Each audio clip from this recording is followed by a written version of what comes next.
Zelos Podcast is sponsored by Kinetic IQ, where intelligence meets motion.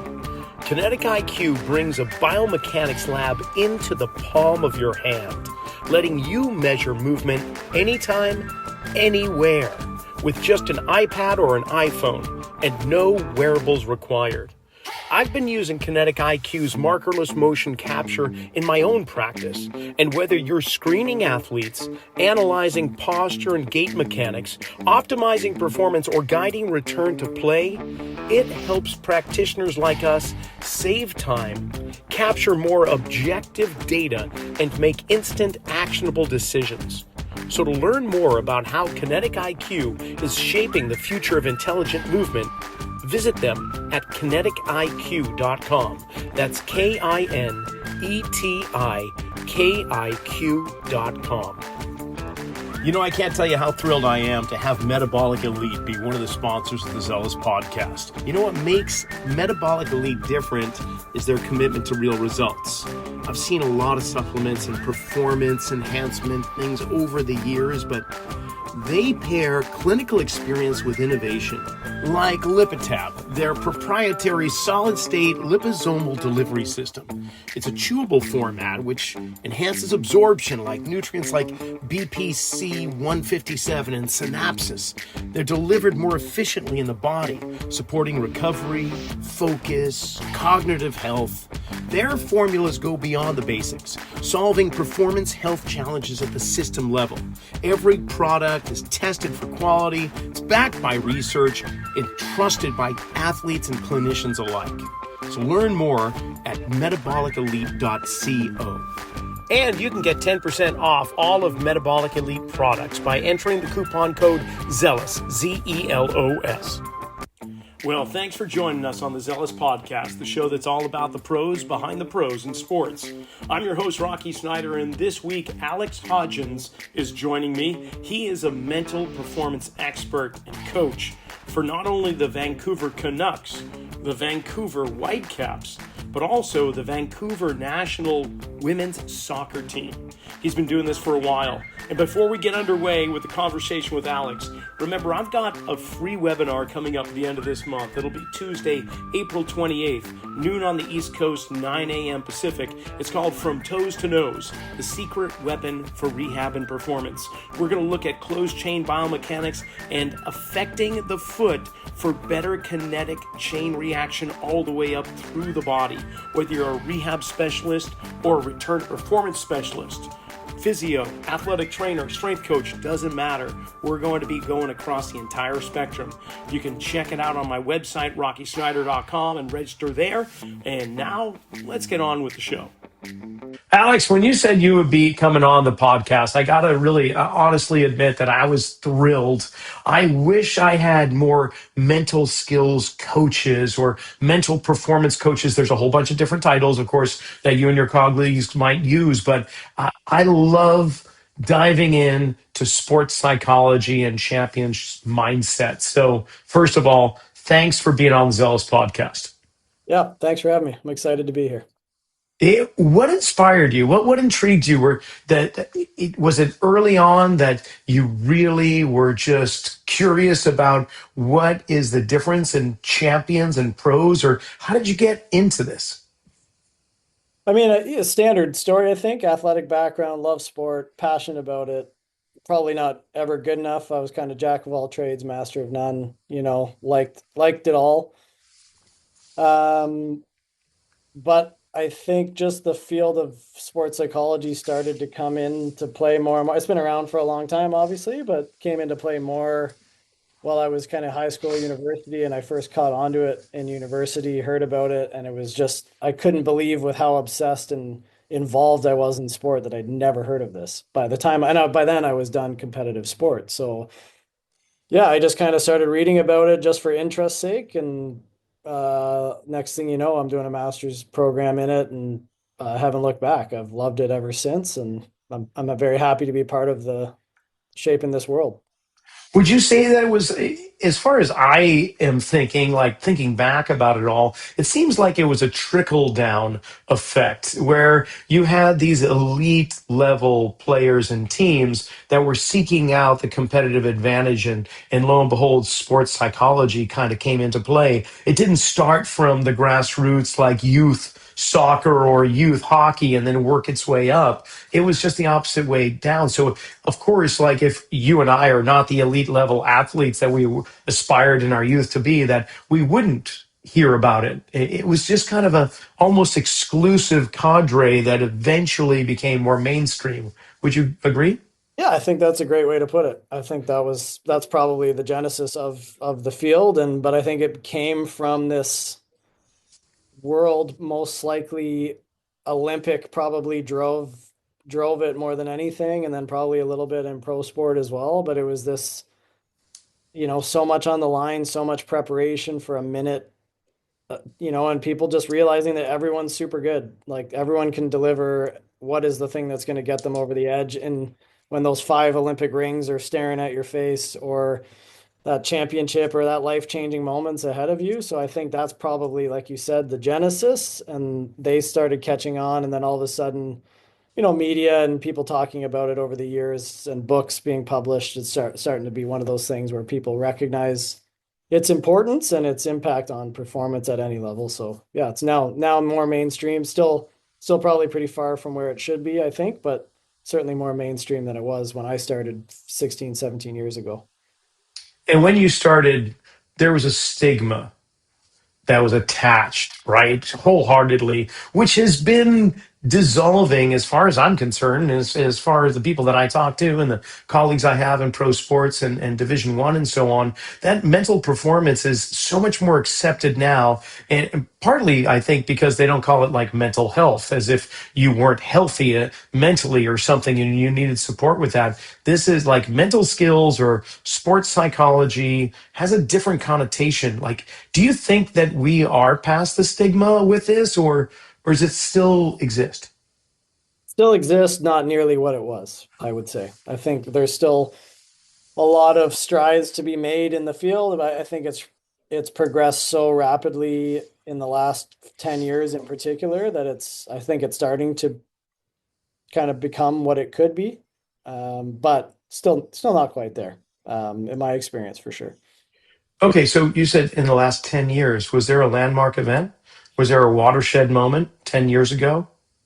I just think it's more, you're starting to see it more. People are talking about it more. Professional teams have people fully integrated. It used to be a thing, like we used to joke about this all the time. And one of the first kind of coaches and mentors that brought me on board, his big thing was like, I don't want a parachute support. Like, I want somebody in my environment that sees what's happening, that is watching behaviors, that is working with athletes, but then also seeing the impact of coaches, right? So that integration, and that just wasn't happening. It was like, hey, we know mental performance is important. We're going to have somebody that, hey, here's a number to call if you're not performing well, or we're going to have a guy come in and give you guys a talk every quarter, and hopefully that makes a difference. But everyone forgets about what he said or they or she said, and the next day or the next week, right? So you really needed that integration, and you're starting to see that more. If you're looking at websites of professional teams, there is mental performance or sports psychologists on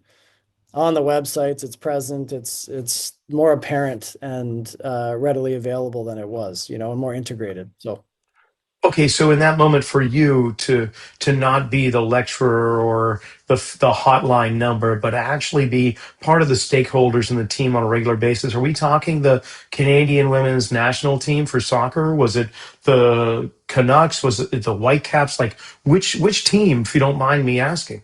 no, I don't mind. It was definitely Canada Soccer, and we had I think at the time, a very forward-thinking head coach who had some exposure in a previous role with sports psychology, was bought in. His sort of performance model had kind of, his idea was like, if you're in the gym and you're not mentally focused, you're not getting the most of the gym. If you're on the field and you can't handle the the phases of play we're trying to implement, or mentally you're switched off for those moments, you're not going to be ready to play. So it was almost like this cognition was at the middle of the entire performance model, and he just felt like there couldn't be somebody had to be integrated in the environment to see how it all worked as a whole. And yeah, that was my first that was my first full integration into a team environment. How did that come about? When did you get the phone call? How did they find out about you? Right place, right time. Like I think I'd been doing good work, word of mouth, working with some youth national programs in Canada, like swimming, figure skating, sports I knew nothing about at the time, but was kind of worked with them for a few years. And then Canada had centralized in Vancouver. So they 5 months out of the year, actually the first year was 8 months. They were in Burnaby, BC, which is just down the street, centralized. So the athletes lived in a residence. They trained daily together. We traveled to tournaments, etc. So when that all came about and the funding was all put in play to make that residency happen, the head coach decided he wanted a mental performance consultant involved as well. So I just happened to be there. Word got around. I got an interview out of the whole thing, and yeah, rest is history. Okay, so my own personal experience within my career path, initially starting out as a personal trainer back in about 1991, it was something that was also a trickle down. Like it was the corporate executives or their wives or spouses. It was the Hollywood stars. It was the New York Wall Street tycoons that had these trainers. It wasn't in mainstream, but it was starting to kind of percolate down the topsoil into middle America, so to speak. And so in 1991, here on the Central Coast, I came upon this concept of the passion I had for being in the weight room. I could actually turn into a career. At what point in time did that happen to you with sports psychology? Like, granted, you're pursuing your passion and your interest, and you're intrigued by this. But at what point in time do you be like, this is legitimately something I'm going to follow? Yeah. So I'll try to answer that quick. I just want to go back to your comment about personal training and the trickle down. I think it's a great framework for thinking about mental performance because there was a time in the like strength and conditioning coaches are embedded in teams and they have been for so long, right? Everyone Yeah. thinks that's just what's since the beginning of sports but that wasn't the case, right? And in fact, probably not even that uh, recent where it's been like a full-time role, right? 1978 Nebraska football, first full-time strength conditioning Sure. coach. And if That you was it. like, you'd think 40s, 50s was probably when it started, right? So 78. So, and that's the first one. So when it actually caught on, you're talking mid 80s, late 80s, right? So I think mental performance is probably in that. We're closer to kind of mid 90s or whatever for strength and conditioning than were in the early stages, but I think it's still in that kind of early stages of what it's really going to look like from a integrated performance model, in my opinion. Anyways, so that's an aside. Yeah. That moment for me, two big moments. One, my first semester, we had a legendary sports psychologist named Penny Wordner, like epic uh, person in the field and really like helped pioneer the field in Canada for sure. And yeah, I think it was one of our first classes. She was like, by the way, I'm going to be away for 3 weeks in, I can't think must have been the Beijing Olympics, 2008. Yeah. Anyways, and I was like, whoa, like, like I always wanted to be an Olympian as an individual, as an athlete. So, hey, here's another avenue. So that kind of got my hooks in the field for sure. And then I don't really think I realized I could make a career out of it until Canada Soccer hired me. And yeah, that was a full-time integrated role. Before then I had other jobs while trying to make a name for myself and pursue it. So I would say that was 2013 when it really like, okay, I'm going to make a go of this. This is my thing. This is it. There's no plan B. Burn the boats, take the Yep. island. We're Oh, going for it. exactly. Yeah. How exciting and scary. I love monumental landmark moments in life have two extreme polar opposite emotions attached to it. I'm always, having kids, starting a business, launching a career or something like that. It's like extremely exciting and terrifying at the same time. Does it And stop? because I'd love the fear to stop, but it also is Oh, fear drives excitement a lot too. So no, you just got to watch the movie Dune over and over. Fear is the mind killer. You just keep it, yeah, that mantra, just walk through it. And yeah, when you look back, all that remains is yourself, and the fear is gone. But I'm loving the thought of just sports psychology, and I'm curious. Like, I've taken psychology classes at the university, and they were very actually intriguing in the different models of psychology that are out there, biological, behavioral, and so on. But never did we come upon sports psychology, and this, of course, was in the '80s when I was at the university. But I'm curious, like, do you do you draw from some of the most winningest coaches like Coach K, Duke basketball, or John Wooden, UCLA, or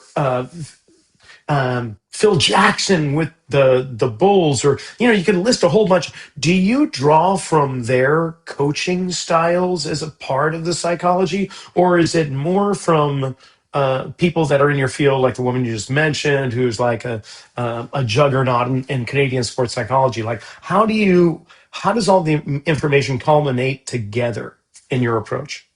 yeah. I think like I'm just naturally curious with when it comes to excellence. I wouldn't say like those coaches you named, great resources, great books. You can learn a lot, but that's limited. Like corporate world and how Apple became Apple and what Steve Jobs did there and how he led a culture, good and bad. And yeah, like you said, coaches of different environments. If I'm looking at coaches, it's often about the culture they created. Winning coaches created it, like a Phil Jackson. There's a sustainable winning culture across 9, 10 years of Chicago, and then again in like so. There's something there that should be paid attention to. How do you do that year over year? It's maybe it's it's possible 1 year, maybe two, but to do it for as long as he did with as many rings as he did, there's something there. But yeah, I think the same goes for corporate executives and people that have conquered the business world and what they put into place. So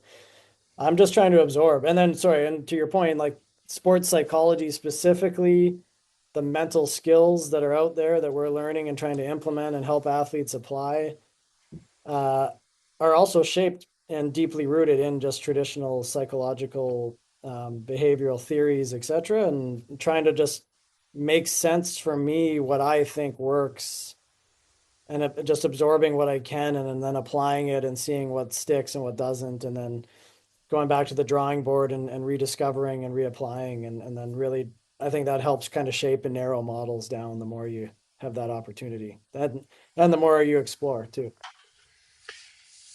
And along your career path, which has been quite extensive, and the teams that you've worked with and the players, both youth and professional and Olympic levels, national levels, you've developed your own framework, I imagine, kind of borrowing from areas that you were influenced by, others that come into your awareness. Like, what is the fundamentals of your framework?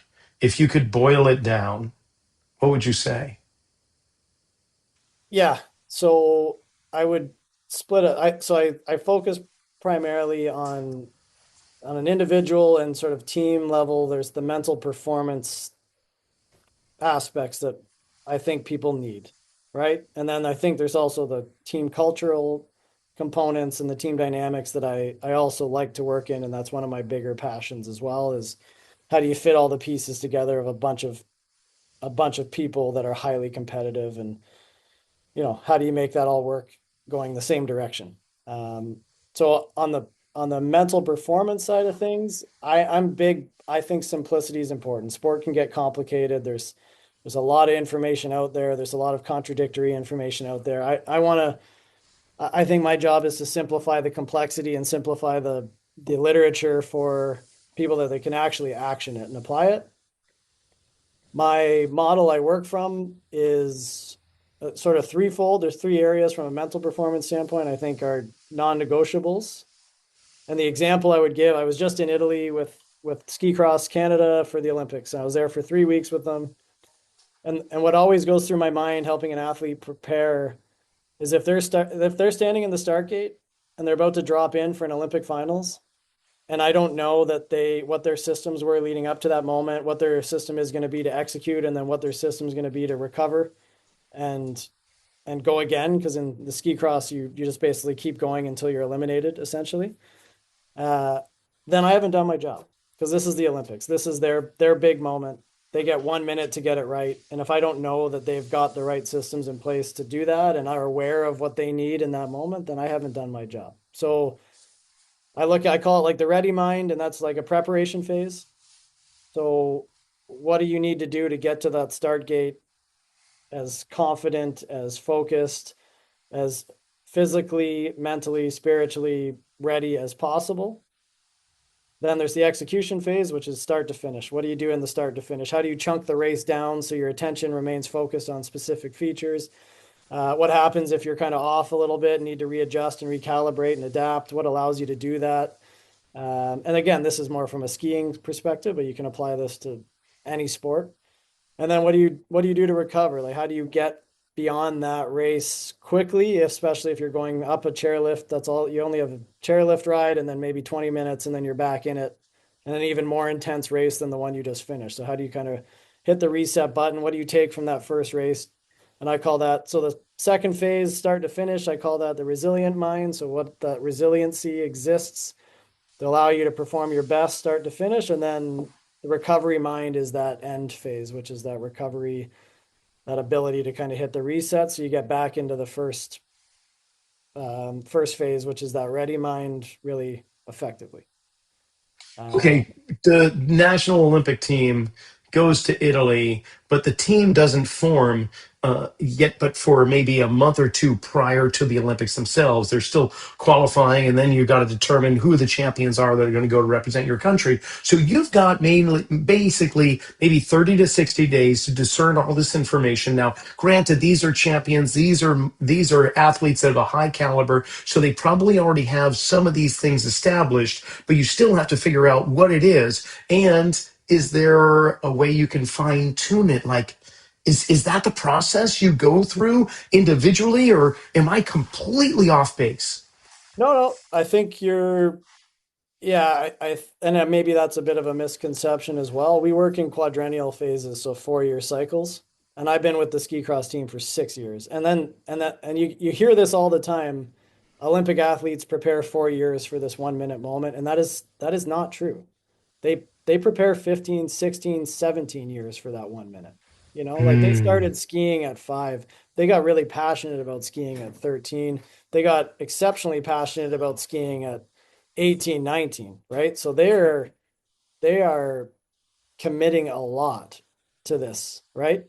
So we work in a quad cycle. I basically would set the quadrennial cycle up. So year 1, we're laying the foundation down. We're doing team presentations on some of these specific areas, what you need, how are you going to build up, like, your prep. And to your point, they've got experience. Like, we're not starting from scratch, but we're trying to just add, fine tune. Maybe I can trigger something that they didn't consider or think about before.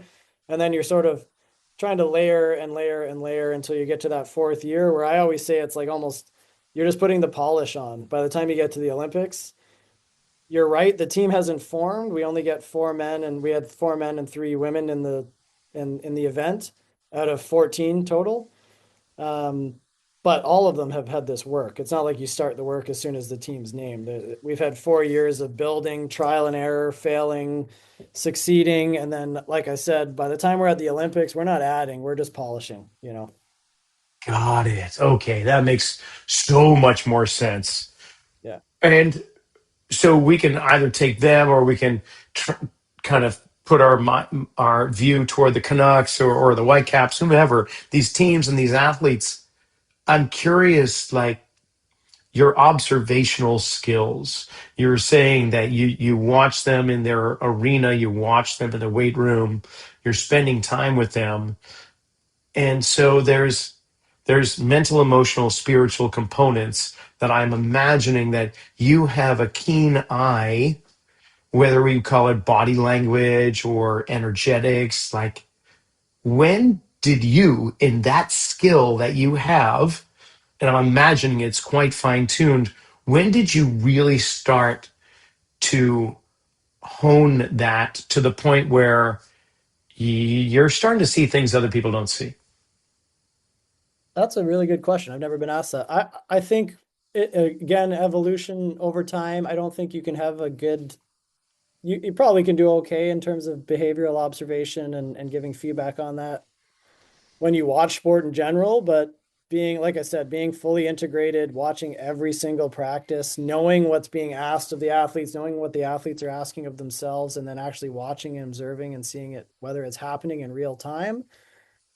Yeah, you learn quite quick from that standpoint. When literally 9 years with Canada Soccer, I didn't miss I think I missed 1 week because of birth of a child. Otherwise, I was at every practice, every game.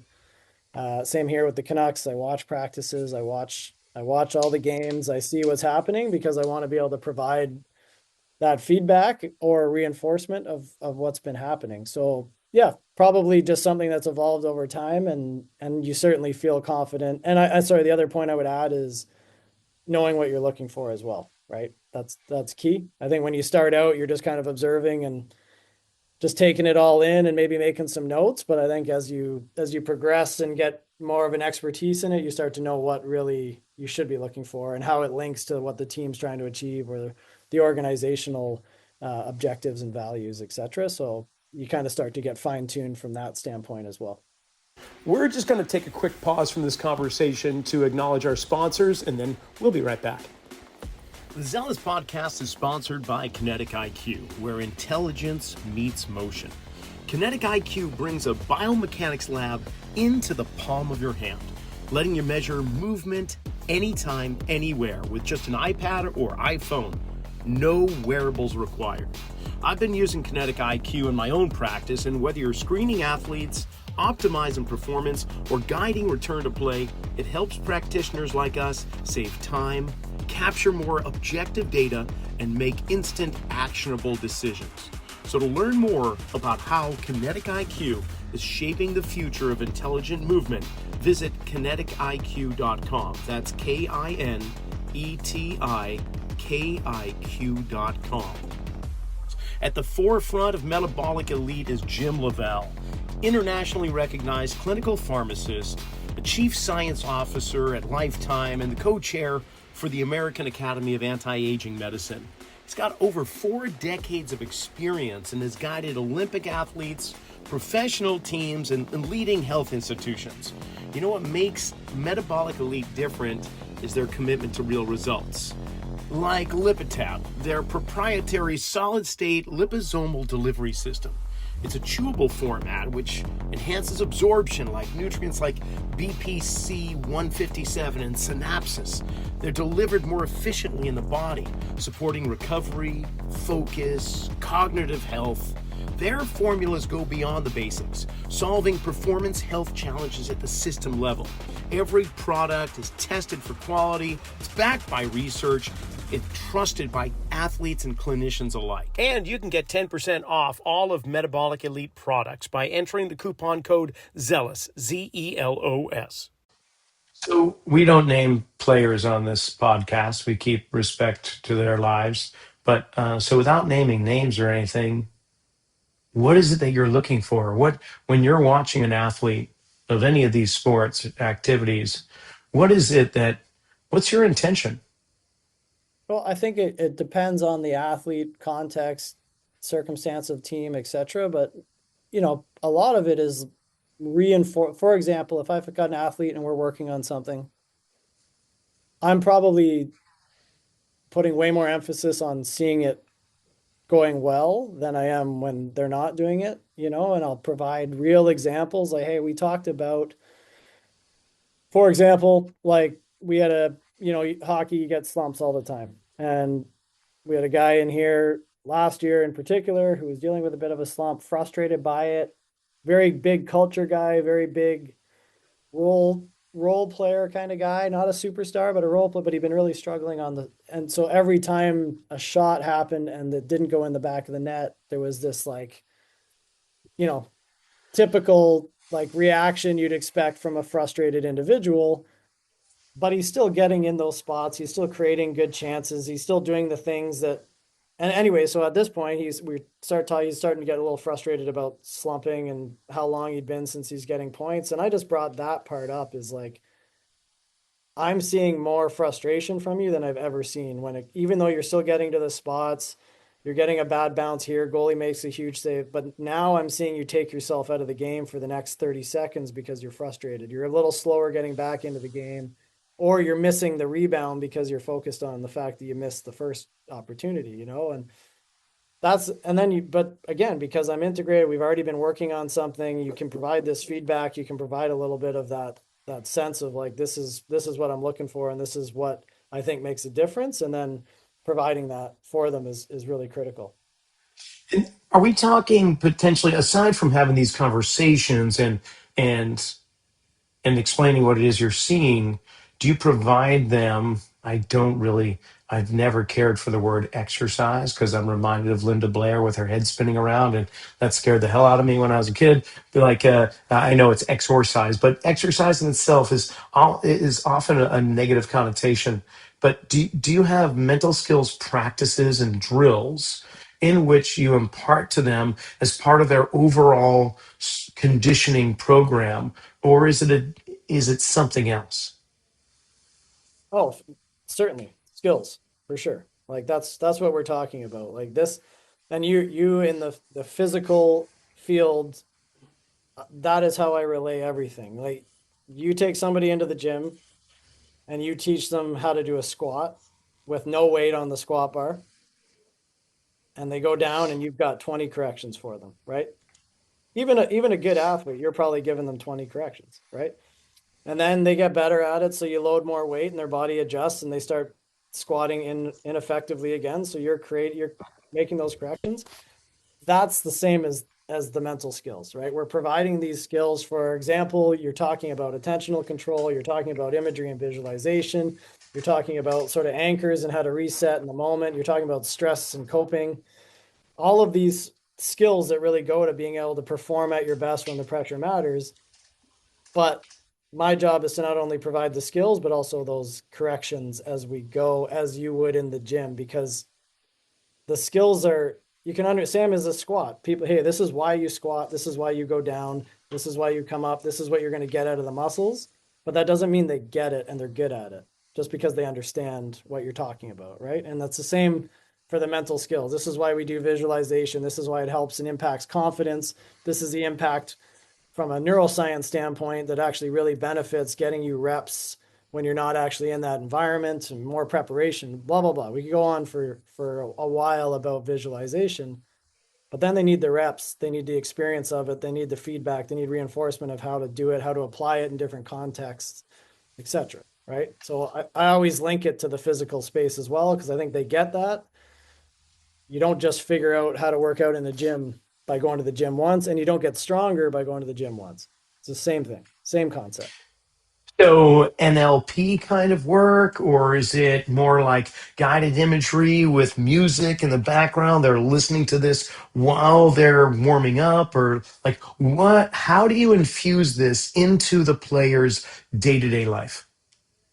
Well, I think it's specific to the player and what the objective is. Like, Certainly. if we're looking at confidence, you're looking at the pillars of confidence and where they draw confidence from, right? Where's that? Tell me, please explain. Yeah, so you get one, I mean, unfortunately or fortunately, there's evidence. You've got to look at the evidence of historical evidence, and I don't think it really matters where you've done it, but if you've done something well, if you've achieved something great, there's some evidence that you've done something great and can be done again, right? I think there's a little bit of information that needs to be taught on internal dialogue and I call it productive thinking. I never say positive self-talk. I say productive thinking, because it doesn't have to be positive. It has to be productive. It's got to move you Mm. forward towards what you want. But how we communicate with ourselves is critical, and that's a key source of confidence, right? So this is something we need to understand. We need to understand our habits, how we speak to ourselves, how we can correct, how we can catch ourselves and readjust. And then how do we build in better systems so that we can actually, when we're preparing for a game, we lock ourselves into a certain mindset and framework that we use through our internal dialogue that kind of directs us where we want to go. And there's some unbelievable examples out there that you can provide athletes with as well to observe. Preparation, obviously, how they get ready for an event, like how they optimize from an hour pre-game to start of the game is a really critical part. But if you look at somebody like Michael Phelps, and he's a great section in a book called The Power of Habit by Charles Duhigg. And essentially his concept was and he maybe was a bit extreme, I would say. Maybe not every athlete needs the routine to be down to the second and dialed. I don't think that's right. But his point was, if I do my warm up in the water the exact way I want, with the exact strokes I planned for the exact amount of time, that's going to get me to the blocks in the best mental and physical space I could possibly be in. He's like, everything I do leading up to that point is a win. And then his mindset was, I've accumulated multiple wins all along the way. So by the time I'm on the blocks, I might have 15 wins already. So my confidence is already built, right? And he already and plus he's got evidence that that's driven success previously. So he knows that's a formula for him that actually works and drives success, right? Sure. So again, I think, and then again, I would add visualization, imagery, where that fits into your world. But just those four things alone: evidence, internal dialogue, how we prepare for the event at hand, the mindset, etc., and then imagery and visualizing, etc. Like those right there, if you can get to a high level of applicability with those leading into anything, yeah, your confidence is going to be at a different level than if you're not doing those things. Heck yeah. Do you have a specific model of psychology to I won't say categorize, but to understand the athletes better? Like there's the Enneagram, or there's other types of ways to discern what are the main characteristics of individuals, and they have these commonalities in each of these. Like, do you use anything like that? Not a huge. I have in the past. I've been asked in the past. The only thing I generally use, we use this with the Canucks a fair bit, is called the TASE, the Attentional and Interpersonal Styles Inventory. It was created, I believe, in the 80s by Dr. Robert Nettefer out of, I want to say, definitely a California university. I can't remember which one, maybe in San Diego. I like it because it provides a little bit of like, here's a bit of like their attentional processes. Maybe when are they more internally distracted, so lost in their head, which is usually, those highly intelligent athletes. They overanalyze, they get stuck, right? Or are they more externally distracted? Do they get kind of absorbed in the environment? And then an Olympic environment might be pretty intense for those people because they're the crowds, the rings, the noise around it, the media, etc., could be pretty distracting for an externally distracted individual. But it also provides like info on introversion, extroversion, how they receive info, their self-confidence, their self-critic, all of those types of things. So if I use anything, it's that. I'm not always into the self-report measures just because there's a lot of challenges with those. I'll give you a great example. I was speaking to one of our players here at the Canucks yesterday. We were having lunch together, and he was saying he got a bunch sent to him before his draft year, which was, I think, 10 years ago now. And he was like, yeah, I got some of my friends to fill them out. And, so that hurt because we get some athletes to fill some stuff out. And I was like, oh, maybe it's not even the guy that we're trying to interview that's filled this out. So anyways, I use them. There's a place for them. I think there's a lot of value. They're not integrated massively into my practice though. How about this, like from your own professional perspective, what attributes or what types of athletes is like your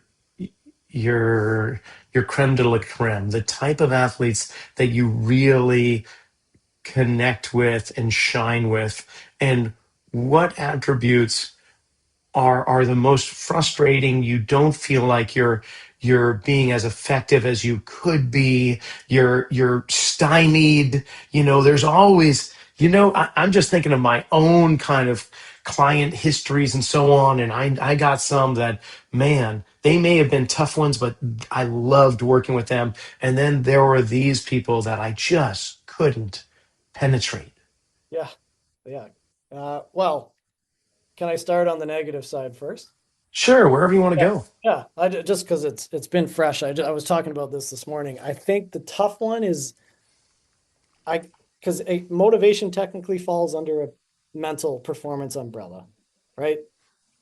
I can't train somebody to care and be motivated, and that's the toughest one. And I'm in that situation a lot. And even in professional sport, and you're like, I can't believe I'm trying to talk to you about being motivated to pursue this thing.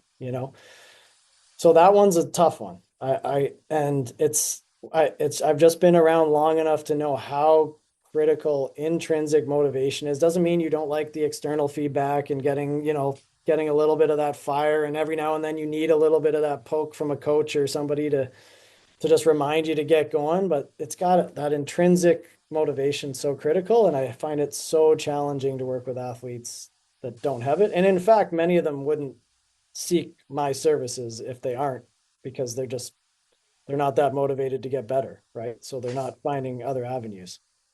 Have you ever seen Prefontaine? You know that movie I've about never Steve watched it. Prefontaine? Yeah, I know the gist of it though. Yeah. All right. There was a line in there that just resonates. As soon as you said that, Bowerman, coach, Yeah. started Nike, I and the know. reason, and Prefontaine was one of the leading reasons why, because he had to increase his stride length and all that. But he was going into this place where he just was not into anything, and he said, I can coach you on how to run faster. I can coach you to be a stronger athlete. The one thing I can't coach is desire. Yeah, exactly. God.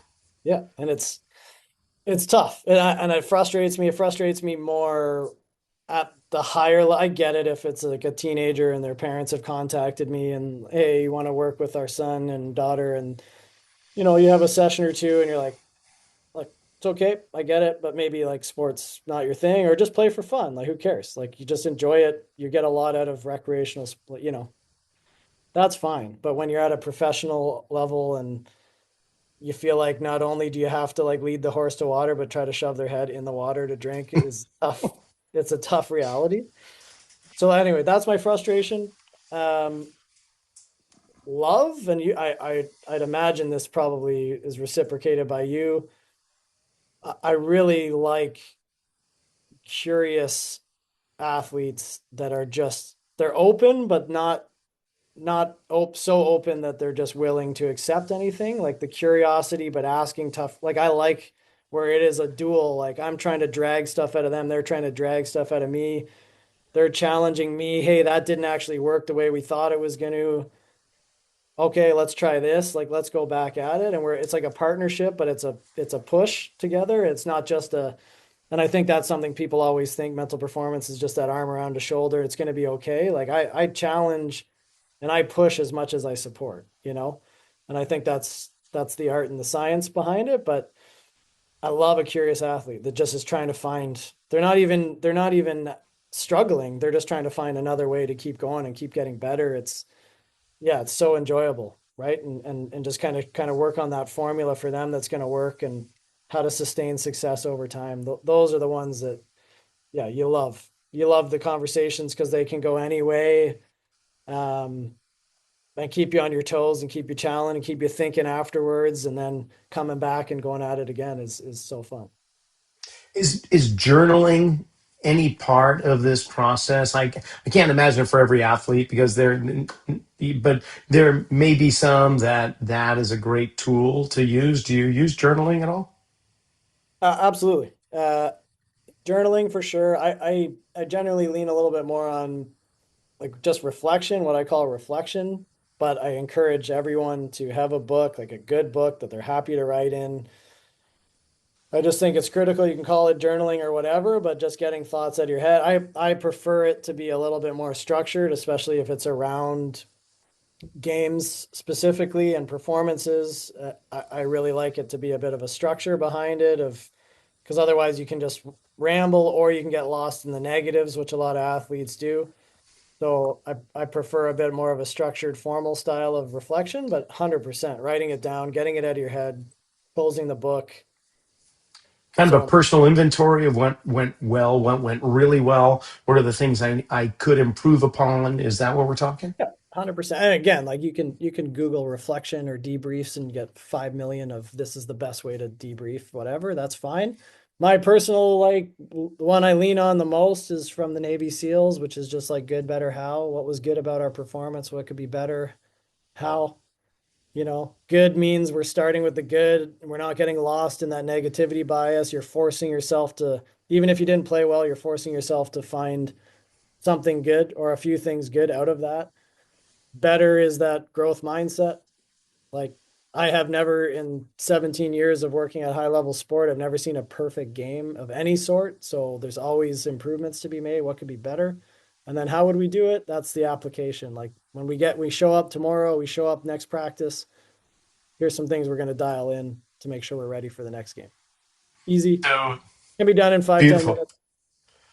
Uh, I get a sense that there's certain words in your vocabulary that you view as poison, that you avoid using as much as you possibly can, because the power of sound, the power of words as a way of creating realities. So what are your poison words? What's poisonous to you? I think perfection is poison. Oh, I wasn't expecting that one. Damn, Alex, that was good. I think it's a overused and over desired outcome that is just not there. You know, uh, I think it's okay to strive for excellence and greatness, but yeah, we get lost in perfection, and it means we're not. When we get lost in perfection, we're not able to deal with failure. We're not able to adjust and adapt as well. And that's just part of it. This isn't me. I mean, you can go anyone talking about this in any field, neuroscience, psychology, like failure is critical to move forward. And perfection is often the opposite of that, like, and if you're doing things perfectly, you're probably not stretching your comfort zone and probably not growing, right? So I do think that word right there. Every time I hear an athlete say it, I try to get them to back up and reframe it. I honestly really love talking to professionals like you, because at the end of the conversation, I know I have faith and trust that I'm going to hear something that I really needed to hear. And what you just shared right now was a gold mine for me. That is freaking awesome. Okay, I'm going to put you in the hot seat right now. If you're up for it, I've got rapid fire questions. Just Sure. see if you can go through them. Are you up for it? Yeah, sure. Yeah. Okay. Mental toughness or emotional awareness, which matters more under pressure?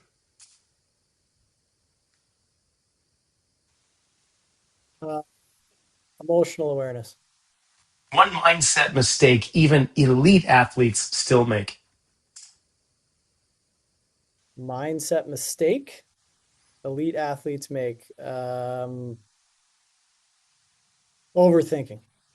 100%. And what's the best quick reset tool during competition? I mean, you got to say breath, but you got to know how to breathe. Oh, tell me more. Everyone ask anyone, what do you do when you're stressed out in again? They say breathing. How do you breathe? No idea. They don't have any. There's ways to breathe. Yeah, There's ways to regulate your system. You're never going to calm down, but you can settle the system down. You know this, beautiful. right? Okay. Well, this is a carryover into that then. Visualization or breath work, if you had to choose. I'm going to go visualization, but it's a narrow win. Okay. What separates gold medal mindset from silver medal mindset? Confidence. Okay. You're leading right to the next one. Confidence, built more from preparation or experience?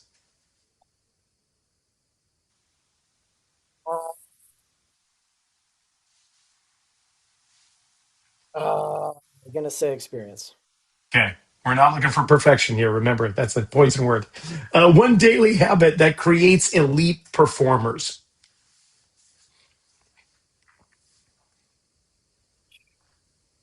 I would say, okay, having a sense of your personal values and then acting on them. Brilliant. Feel ready versus be ready. Which one wins? B, feelings are overrated. Dang. One word that defines high performance under pressure. Adaptable. I love it, man. That was pretty rapid. You That's started hard. out slow. Got to That's admit, but you held on to the end. That was great. Yeah. I'm gonna be rethinking those answers all night. So That's good. That's good. We'll play it back another time, man. Alex, this honestly, you have exceeded my expectations with this conversation. I wish I had more time, but who knows? After the seasons are over, between the Canucks and the Whitecaps and everything else you're doing, family man and all that, if you come up for air, maybe we get you back on. But in the meantime, like, do you have any information out there that's circling the internet, or have you written any books, or you got videos or anything like that people can tap into? I've tried to keep a pretty low profile. Yeah, I got a website, reachyourapex.ca, I believe is the website. I'm on Instagram. I think it's Alex Hodgins Consulting. Otherwise, yeah, not a ton. I've kept a pretty low profile. The book's in the works, I believe, but slow process. So All right. Well, we'll keep it a low profile because there's only like two people that listen to this podcast. I yeah, assure you. I doubt that. Well, we'll make sure we put that in the descriptions. And honestly, this has been a treat. I can't thank you enough. And I think I just scratched the surface on really where I wanted to go and find out more. But like I said, my wheelbarrow is full with what you gave me. So thank you. I'm very grateful for you. Thanks for having me. Appreciate being here.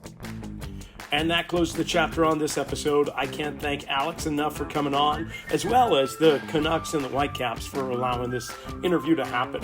Remember, I've got a free webinar coming up Tuesday, April 28th. It's going to be noon Eastern, 9 a.m. Pacific, from Toes to Nose, the secret weapon for rehab and performance. I really hope you can join me there. Just go to my website, rockysnyder.com. You can register there. It's between me and Perform Better. You can even go to their website.